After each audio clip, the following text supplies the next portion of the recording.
Hey, I'm back in an empty room. We're going to keep reading At the Cafe, Conversations on Anarchism by Errico Malatesta. We're on dialogue 13. I think there's like 16 total. A good 20 pages left.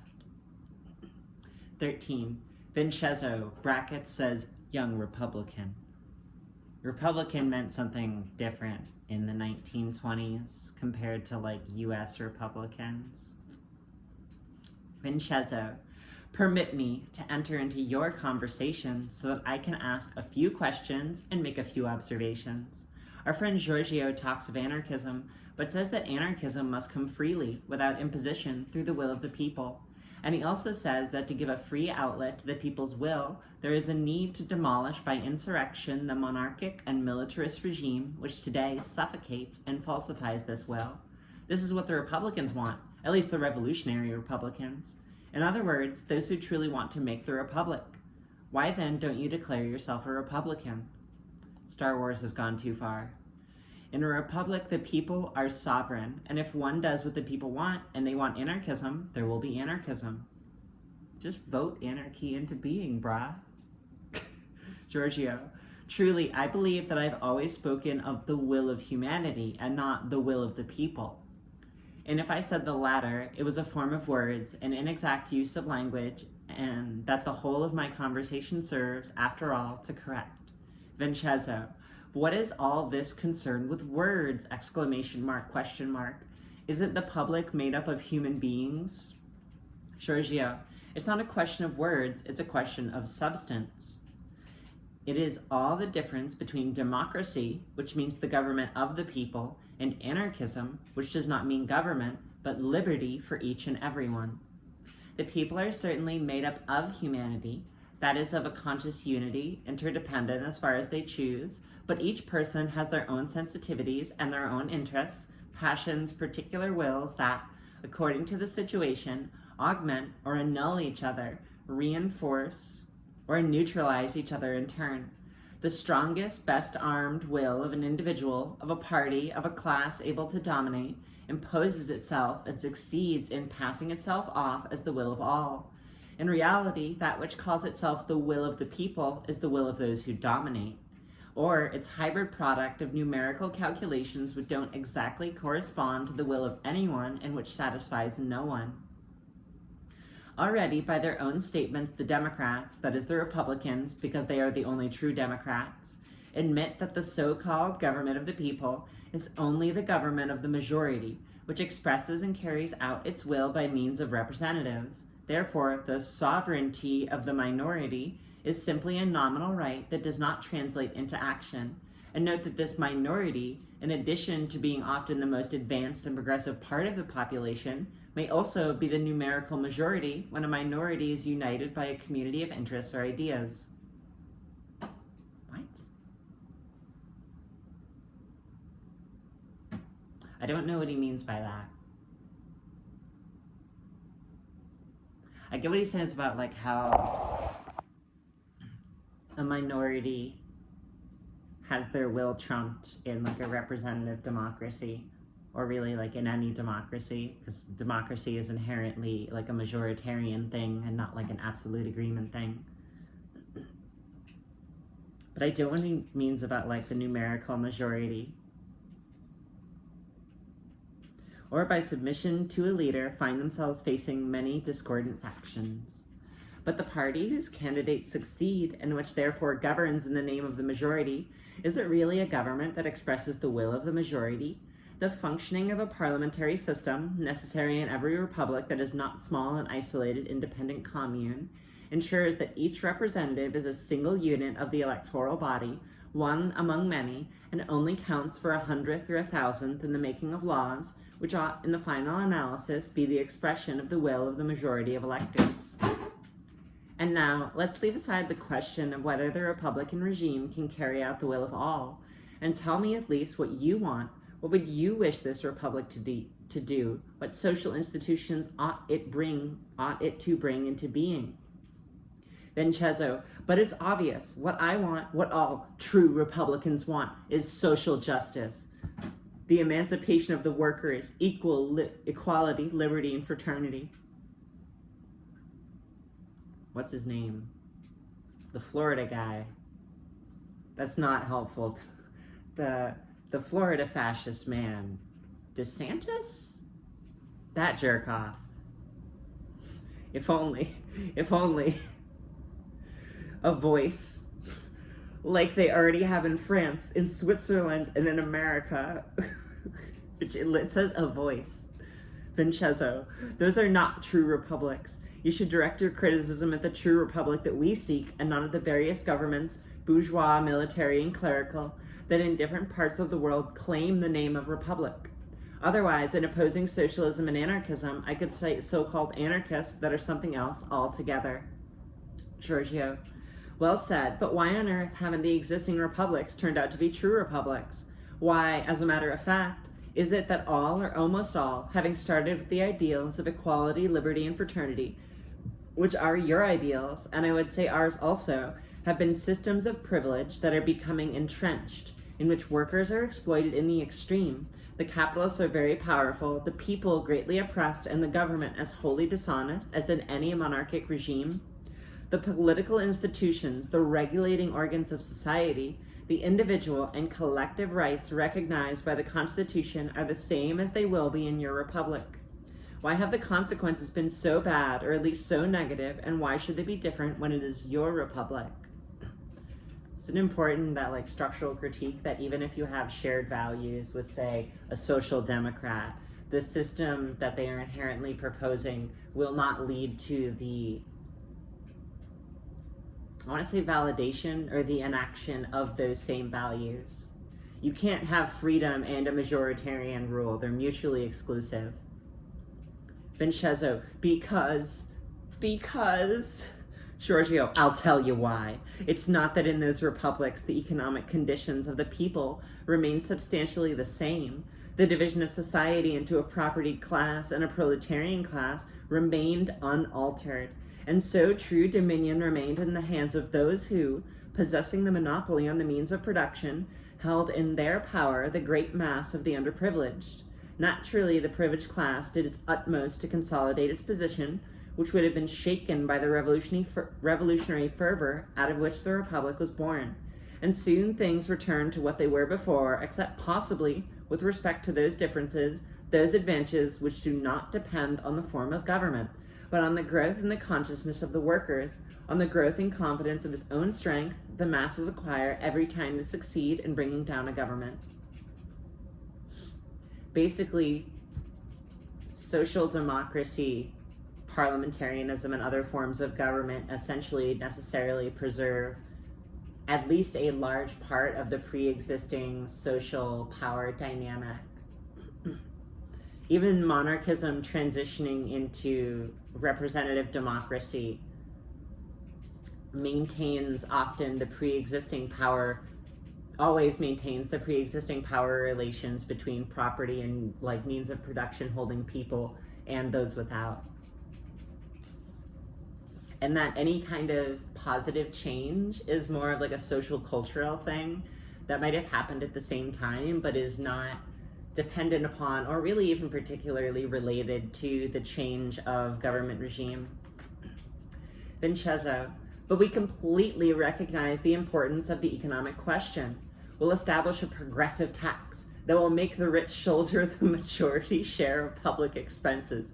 We'll abolish protective duties. We'll place a tax on uncultivated lands. We'll establish a minimum salary, a ceiling on prices. We'll make laws that will protect the workers. Hi, my name's AOC. Fucking go 100 years back, people are saying the same shit. Giorgio, even if you succeed in doing all this, capitalists will once again find a way to render it useless or turn it to their advantage. Vincenzo, in that case, we will of course expropriate them, perhaps without compensation, and create communism. Are you content? Giorgio, no. Communism made through the will of a government, instead of through the direct and voluntary work of groups of workers, does not really appeal to me. If it was possible, it would be the most suffocating tyranny to which human society has ever been subjected. But you say, we will do this or that as if because of the fact that you are Republicans on the eve of the Republic, when the Republic is proclaimed, you will be the government. He's saying just because you think you identify as a Republican doesn't mean like you presuppose you as an idealist of the thing will be the one with power. Since the Republic is a system of what you call sovereignty, and this sovereignty expresses itself by means of universal suffrage, the Republican government will be composed of men designated by the popular vote. And since you have not, in the act of Republican revolution, broken the power of the capitalists by expropriating them in a revolutionary manner, the first Republican Parliament will be one suited to the capitalists, and if not the first, which may still feel the effects to an extent of the revolutionary storm, certainly successive parliaments will be what the capitalists desire and will be obliged to destroy whatever good the revolution had by chance been able to do. Vincenzo.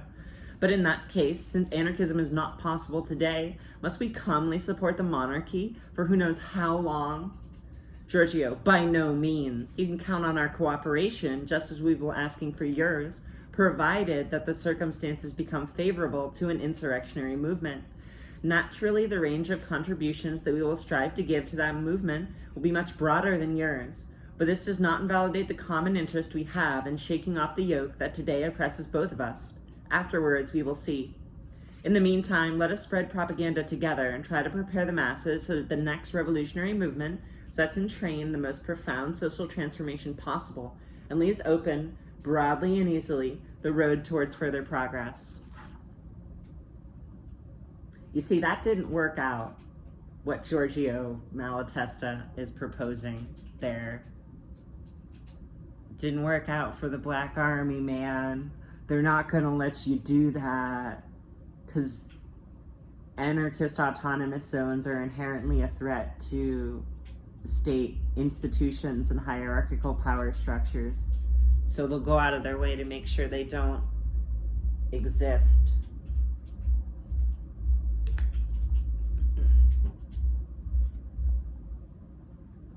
Next section, 14. Césaire, let's resume our usual conversation.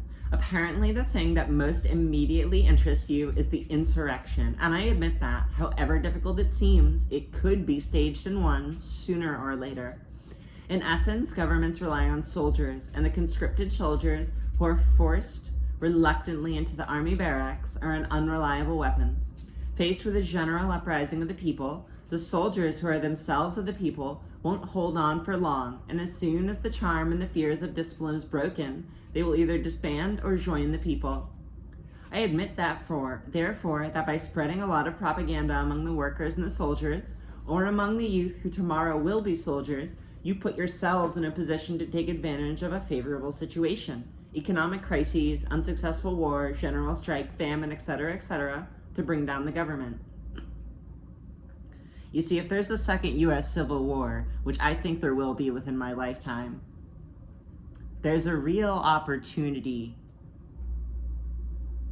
for people to live in real freedom. Real freedom. Fires AR-15 into the air. But then, you will tell me the people themselves will decide, organize, etc. But these are words. What will probably take place is that after a shorter or longer period of disorder, of dissipation, and probably of massacres, a new government will take the place of the other, will reestablish order, and everything will continue as before. To what purpose then was such a waste of energy? It's a common critique of basically like, when the government is gone, what will prevent a new government from forming? Let's see what he says. Giorgio, if it should occur, as you suggest, it does not mean that the insurrection would have been useless. After a revolution, things do not return to as they were before, because the people have enjoyed a period of liberty and have tested their own strength, and it's not easy to make them accept once again the previous conditions. You can even see that kind of like with the work from home shit. The new government, if government there has to be, will feel that it cannot remain safely in power unless it gives some satisfaction, and normally it tries to justify its rise to power by giving itself the title of interpreter and successor of the revolution. There's a nice movie called like Born in Flames that like goes into that. That is like a really nice fictional example of that idea. Naturally, the real task the government will sub itself apart will be to prevent the revolution going any further and to restrict and to alter, with the aim of domination, the gains of the revolution. But it could not return things to how they were before. This is what has happened in all past revolutions. However, we have reason to hope that in the next revolution, we'll do a lot better. Even like the American Revolution, instead of having like one king, we had like three of them, you know, Elon Musk, Jeff Bezos, and Biden. There's more, but you get the point I'm making. Césaire, why? Giorgio, because in past revolutions, all the revolutionaries, all the initiators and principal actors of the revolution wanted to transform society by means of laws and wanted a government that would make and impose those laws.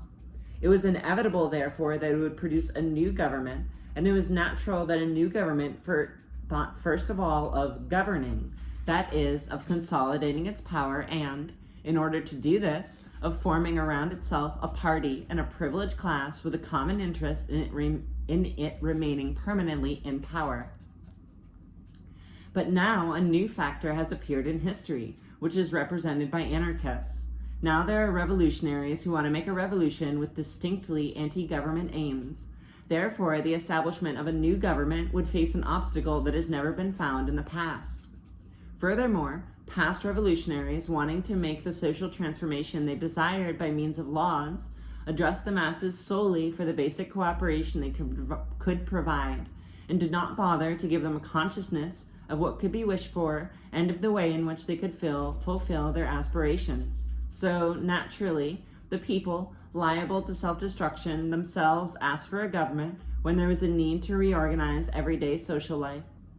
On the other hand, with our propaganda and with workers' organizations, we aim to form a conscious minority that knows what it wants to do and which, intermingled with the masses, could provide for the immediate necessities and take those initiatives which on other occasions were waited for from the government. If there's even like a 20% amount or some fucking non-zero amount of like anarchists who are able to motivate people to do things themselves in an anarchistic fashion, then it will itself be a deterrent to the formation of a hierarchical government that would attempt to take up those tasks. If we just start collecting garbage and telling our neighbors and getting our neighbors to collect garbage, you won't have to make a government to make a, what do they call it, municipal waste service or whatever. Césaire, very well, but since you will only be a minority, and probably in many parts of the country you will not have any influence, a government will be established just the same, and you'll have to endure it. Giorgio, it's more than likely that a government will succeed in establishing itself, but whether we'll have to put up with it, that we will see. This is what I think would be the case in like a second American Civil War, is that, yeah, I don't think the entirety of like what is the current US would be like, we have decided to become an anarchist federation collectively. I think more that there would be different pockets of areas that would go in that direction. Note this well, in past revolutions there was a primary concern to create a new government, and the orders were awaited from this government. And in the meantime, things remained substantially the same, or rather, the economic conditions of the masses deteriorated because of the interruption of industry and commerce. Therefore, people quickly became tired of it all. There was a hurry to get it over and done with, and hostility from the public towards those who wanted to prolong the state of insurrection for too long. And so, whoever demonstrated a capacity to restore order, whether it be a soldier of fortune or a shrewd and daring politician, or possibly some sovereign who had been thrown out, would be welcomed with popular applause as a peacemaker and a liberator. We, on the contrary, understand revolution very differently. We want the social transformation at which the revolution aims to begin to be realized from the first insurrectional act. We want the people immediately to take possession of existing wealth, declare gentlemen's mansions public domain, and provide through voluntary and active initiatives minimal housing for all the population, and at once put in hand through the work of the Constructors Association the construction of as many new houses as is considered necessary. We want to make all the available food products community property and organize, always through the voluntary operations and under the true control of the Republic, of the public, not the Republic, it says the public, an equal distribution for all. We want the agricultural workers to take possession of uncultivated land and that of the landowners, and by doing so convince the latter that now the land belongs to the laborers. We want workers to remove themselves from the direction of the owners and continue production on their own account and for the public. We would like to establish at once exchange relationships among the diverse productive associations and the different communes. And at the same time, we want to burn, to destroy all of the titles and all material signs of individual property and state domination. In short, we want from the first moment to make the masses feel the benefits of the revolution and so disturb things that it will be impossible to recreate the ancient order. This is basically the point Kropotkin makes in the first chapter of The Conquest of Bread, where he's like, the revolution must be communist from the start.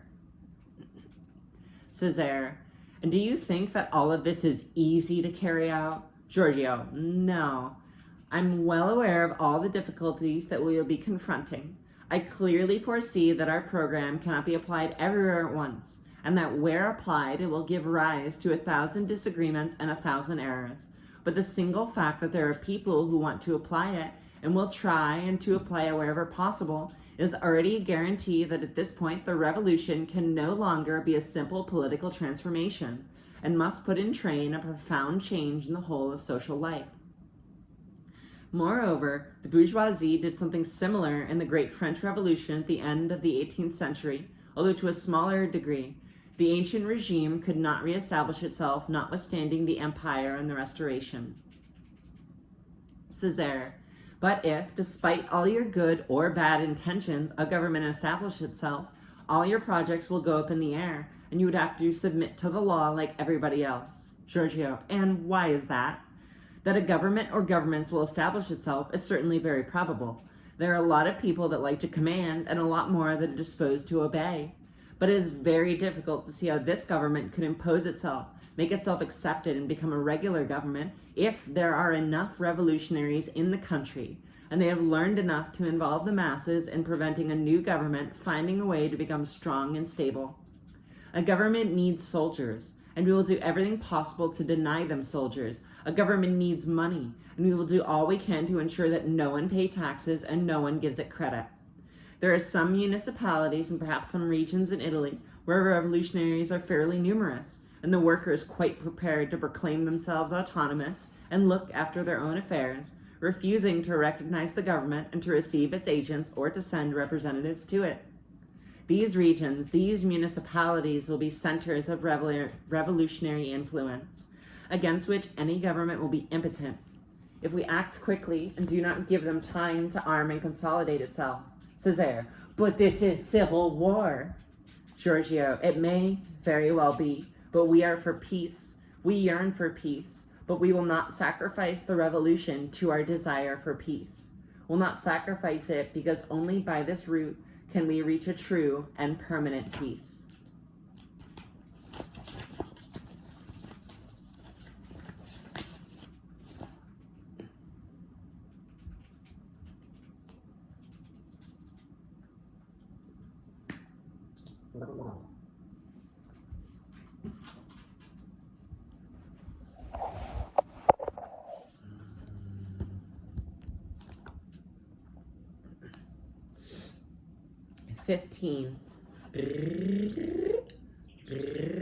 Gino, worker.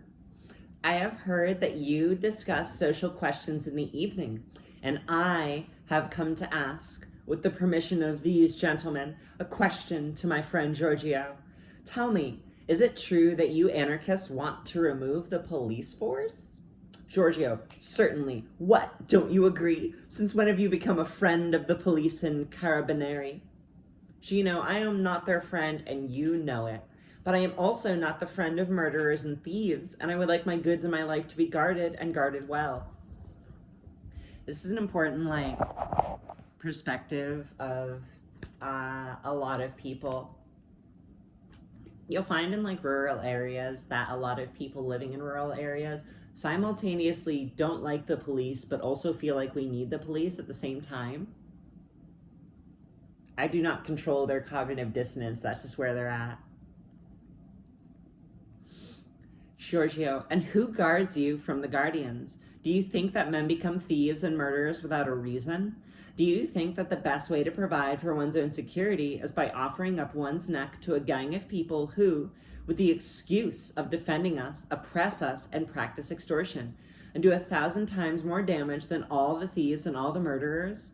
Wouldn't it be better to destroy the causes of evil, doing it in such a way that everybody could live well without taking bread from the mouths of others, and doing it in a way so that everyone could educate and develop themselves and banish from their hearts the evil passions of jealousy, hatred, and revenge? Gino, come off it. Human beings are bad by nature, and if there weren't laws, judges, soldiers, and carabinieri to hold us in check, we would devour each other like wolves. Hobbes strikes again. Giorgio, if this was the case, it would be one more reason for not giving anybody the power to command and to dispose of the liberty of others. Forced to fight against everybody, each person with average strength would run the same risk in the struggle and could alternatively be a winner and a loser. We would be savages, but at least we would enjoy the relative liberty of the jungle and the fierce emotions of the beasts of prey. But if voluntarily we should give to a few the right and the power to impose their will, then, since, according to you, the simple fact of being human predisposes us to devour one another, it will be the same as voting among ourselves into slavery and poverty. He's basically like, if people are predisposed to evil, then why would giving someone power over you prevent evil? That would just enable them to carry out evil at a broader, more accessible scale. You are deceiving yourself, however, my dear friend. Humanity is good or bad according to circumstances. What is common in human beings is the instinct for self-preservation and an aspiration for well-being and for the full development of one's own powers. If in order to live well, you need to treat others harshly, only a few will have the strength necessary to resist the temptation. But put human beings in a society of their fellow creatures with conditions conducive to well-being and development, and it will need a great effort to be bad, just as today it needs great effort to be good. Gino, all right, it may be as you say, but in the meantime, while waiting for social transformation, the police prevent crimes from being committed. Giorgio, prevent? Gino, well then, they prevent a great number of crimes and bring to justice the perpetrators of those offenses which they were not able to prevent. Giorgio, not even this is true. The influence of the police on the number and the significance of crimes is almost nothing. In fact, however much the organization of the magistrature, of the police and the prisons is reformed, or the number of policemen decreased or increased, while the economic and moral conditions of the people remain unchanged, delinquency will remain more or less constant. On the other hand, it only needs the smallest modification in the relations between proprietors and workers, or a change in the price of wheat and other vitally necessary goods, or a crisis that leaves workers without work, or the spreading of our ideas which opens new horizons for people, making them smile with new hope. And immediately the effect on the increase or decrease in the number of crimes will be noted. The police, it is true, send delinquents to prison when they can catch them, but this, since it does not prevent new offenses, is an evil added to an evil, a further unnecessary suffering inflicted on human beings. And even if the work of the police force succeeds in putting off a few offenses, that would not be sufficient by a long way to compensate for the offenses it provokes and the harassment to which it subjects the public. The very function they carry out makes the police suspicious of and puts them in conflict with the whole of the public. It makes them hunters of humanity. It leads them to become ambitious to discover some great cases of delinquency, and it creates in them a special mentality that very often leads them to develop some distinctly antisocial instincts. It's not rare to find a police officer who should prevent or discover crime instead provokes it or invents it to promote their career or simply make themselves important and necessary remains true. Chino. But then the policemen themselves would be the same as criminals.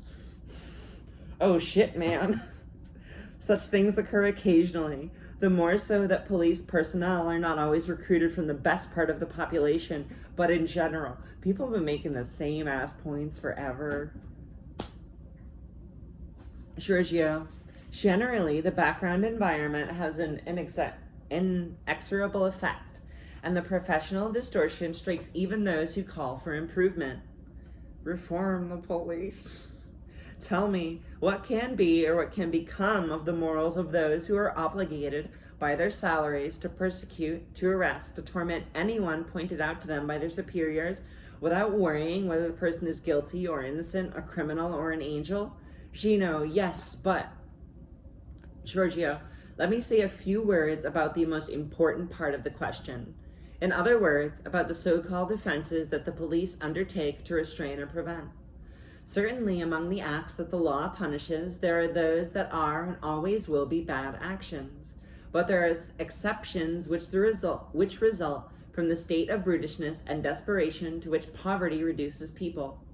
Generally, however, the acts that are punished are those which offend among the privileges of the upper class and those that attack the government and the exercise of its authority. It is in this manner that the police, effectively or not, serve to protect not society as a whole, but the upper class, and to keep the people submissive. You are talking of thieves. Who is more a thief than the owners who get wealthy stealing the produce of the workers' labor? You were talking about murderers. Who is more of a murderer than capitalists who, by not renouncing the privilege of being in command and living without working, are the cause of dreadful privations and the premature death of millions of workers, let alone a continuing slaughter of children? These thieves and murderers, far more guilty and far more dangerous than those poor people who are pushed towards crime by their miserable conditions in which they find themselves, are not a concern of the police. Quite the contrary. Gino, in short, you think that once having made the revolution, humanity will become, out of the blue, so many little angels. Everybody will respect the rights of others. Everybody will wish for the best for one another and help each other. There'll be no more hatreds, no jealousies, an earthly paradise. What nonsense. Giorgio, not at all. I don't believe that moral transformation will come suddenly out of the blue. Of course, a large and immense change will take place through the simple fact that bread is assured and liberty gained. But all the bad passions which have become embodied in us through the age-old influence of slavery and of the struggle between people will not disappear at a stroke. There will still be for a long time those who feel tempted to impose their will on others with violence, who will wish to exploit favorable circumstances to create privileges for themselves, who will retain an aversion for work inspired by the conditions of slavery in which today they are forced to labor, and so on. Gino, so after the revolution we'll have to defend ourselves against criminals? Giorgio, very likely, provided that those who are then considered criminals are not those who rebel rather than dying of hunger, and still less those who attack the existing organization of society and seek to replace it with a better one, but those who would cause harm to everyone, those who would encroach on personal integrity, liberty, and the well-being of others. Gino, all right, so you will always need a police force. Giorgio, but not at all. It would truly be a great piece of foolishness to protect oneself from a few violent people, a few idlers, and some degenerates, by opening a school for idleness and violence and forming a body of cutthroats, who will get used to considering citizens as jailbait, and who will make hunting people their principal and only occupation. Gino, what then? Giorgio, well, we will defend ourselves. Gino, and do you think that is possible? Giorgio, not only do I think it is possible that people will defend themselves without delegating to anyone the special function of the defense of society, but I am sure that it is the only effective method. Tell me, if tomorrow someone who is sought after by the police comes to you, will you denounce him? You see this point basically in rural areas of America where, like, if you call the cops, it's going to be like 2 hours minimum before they show up. even in like a suburb, man, you're gonna call the cops. You need at least 30 minutes in a white suburb. Like, never mind places where the cops are like, we'll just let him die. Like, you have to defend yourself, or there's no one else will do it for you. Gino, what? Are you mad? Not even if they were the worst of all murderers. What do you take me for? A police officer? Giorgio, the police officer's occupation must be a terrible one. If anyone with self-respect thinks themselves dishonored by taking it on, even when they think it to be useful and necessary to society. And now, tell me something else. If you happened upon a sick person with an infectious disease or a dangerous madman, would you take them to a hospital? Gino, certainly. Giorgio, even by force? Gino, but you must understand, leaving them free could harm a lot of people. Giorgio, now explain to me, why do you take great care not to denounce a murderer while you would take a madman or a plague-stricken person to a hospital, if necessary, by force? Gino, well, first of all, I find a policeman repugnant, while I consider it an honorable and humanitarian thing to care for the sick. Giorgio, well, you can already see that the first effect of the police is to make the citizens wash their hands of social defense, and actually place them on the side of those who rightly or wrongly the police persecute. Gino, it is also that when I take someone to a hospital, I know that I am leaving them in the hands of the doctors who try to cure them, so that they can be at liberty as soon as they no longer are a threat to other people. In every case, even if incurable, they'll try to alleviate the suffering and will never inflict a more severe treatment than is strictly necessary. If doctors did not do their duties, the public would make them do so, because it is well understood that people are kept in hospital to be cured and not to be tormented. While on the contrary, if one delivers someone into the hands of the police, they seek from ambition to try to condemn them, little caring whether they are guilty or innocent. Then they put them in prison where, instead of seeking their improvement through loving care, they do everything to make them suffer, make them more embittered, then release them as an even more dangerous enemy to society than they were before they were sent to prison. But this could be changed through a radical reform. Giorgio, in order to reform, my dear fellow, or to destroy an institution, the first thing is not to establish a corporation interested in preserving it. The police, and what I say of the police applies also to the magistrates, in carrying out their profession of sending people to prison and beating them up when there is an opportunity, will always end up considering themselves as being opposed to the public. They furiously pursue the true or assumed delinquent with the same passion with which a hunter pursues game, but at the same time, it is in the interest of the police that there are more delinquents because they are the reason for their existence. And the greater the number and the harmfulness of delinquents grow, so does the power and the social importance of the police. You know, as long as there's been laws, there's been criminals. In order for a crime to be treated rationally, in order to seek for its causes and really do everything possible to eliminate it, it is necessary for this task to be entrusted to those who are exposed to and suffer the consequences of crime. In other words, the whole public, and not those to whom the existence of crime is a source of power and earnings. Gino, oh, it could be you are right. Until next time. With that, we're gonna close. Have a good one. I'm tired. Peace.